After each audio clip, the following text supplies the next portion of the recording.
This is Down to the Wire 513, where passion meets sports talk. Tap in. The Blazers went out of the trade.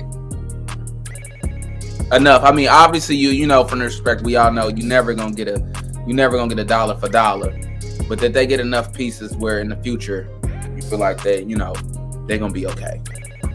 Another 5 years or so. I think that's to be determined based off what they get if and when they flip Drew Holiday. I'm guessing that's where it's going to be. They get most of their draft assets from. That's where you get the most. I guess the biggest winner these days is if who gets the most draft capital and who gets the best player. They definitely didn't get the best player, but at this point in time, they don't have draft capital either. So until they turn either Ayton or Drew Holiday into more draft capital, right now I would say they semi won because they got DeAndre Ayton, who's a solid fit for their roster.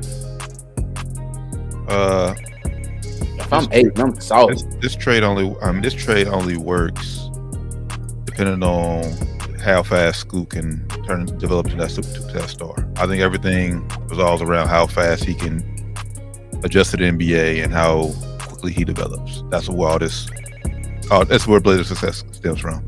Ayton, I mean, we talked about it on the show. At best, he could be a third best player on the team. At best. They're not going to keep Drew. Obviously, they're not planning to keep Drew Holiday. And I'm with you. They need a little bit more draft capital to rebuild. So depending on how long it takes Scoot to turn into that star they hope he can be, it could be longer than 5 years. So, but it all starts and ends with Scoot Henderson, basically. Go ahead, Doc.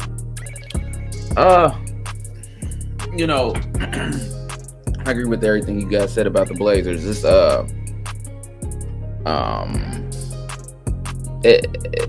it's to be determined. We got to see, who shows up. But if I was them, I would probably bounce Drew for some draft capital, and then you got to see who shows up and who develops. So, I'm happy for the trade. Dame deserves a real chance to win, and I guess that can take us to the next part.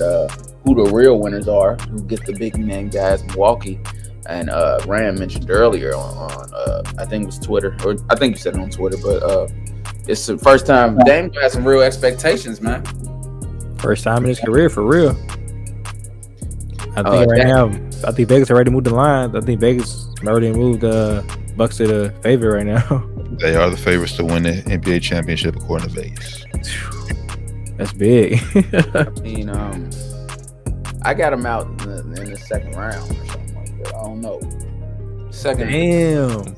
Maybe Eastern Conference Finals, but they're not going to the finals. Definitely lost a lot of depth this trade. For sure. Lost their best perimeter defender in Drew Holiday. Got a way better scorer than Dame, but I mean, Dame just got to show me, bro. I know he can hoop, but it's different when them lights get bright, bro. Different. It's a lot different. And this summer he been talking about he the best point guard and this and that. Like Stephen Curry don't be busting his ass every chance he get. Yeah, it's time to show me something now. I mean, it's time to get down. I don't think he has a problem showing up when the lights get bright, but I just think I wouldn't say everything's working against him, but it's just like Rand said, you got depth, you lost depth, you got a rookie head coach, and then like I said, you're gonna be probably like the best number two. But I would say a lot of pressure is on Dame because he's going to be in the spotlight since they want to get to the playoffs, but a little bit pressure is on Giannis too to perform because, like I said, we talked about this reason why Bud got fired. Since they won the championship, they have declined each of the years. Regress every year. And we wanted to say like Middleton's decline, like he hasn't been healthy. But Giannis, you got a superstar playing alongside of you. How well will y'all be able to bust? So obviously more pressure is on Dame, but some of that pressure is going to be on Giannis this year too. It's supposed to be on Giannis, but Giannis already got what? I was about to say he already got 2 MVPs and he got the ring already, Finals MVP. So it's like it's not near as much pressure because he didn't get it. You're right, Doc. We want to see if that 1 year's a fluke. Though. I asked, what does this trade do for Phoenix? I think it gave it some depth, much needed. Gave him a more in check soldier for Nurk, because I think Aiden was definitely rebellious against the system that they was trying to do. Just is pass the ball and rebound. Like you're not gonna get no shots when I give you the ball. And Nurk, I think he'll be a little bit more willing to be in that role where he can shoot a little better than Aiden can, so he'll be able to stretch the floor a little better. So I think it's good for Phoenix too, man. Yep. And depth is the biggest thing that gives them. And Doc, you mentioned it off before show. Maybe a little bit more toughness with Grayson Allen, in addition to Grayson Allen. So obviously, we know the Phoenix starts and ends with the trio, the big three: Book, KD, Bad Bill. Yeah, Phoenix need that though, man. Phoenix need that Grayson Allen, that whole aura, that. Like I'm about to hit you when you come up. Yeah, he can also run a little point. You know, he ain't gonna be like the best point guard, but he can bring the ball up the court.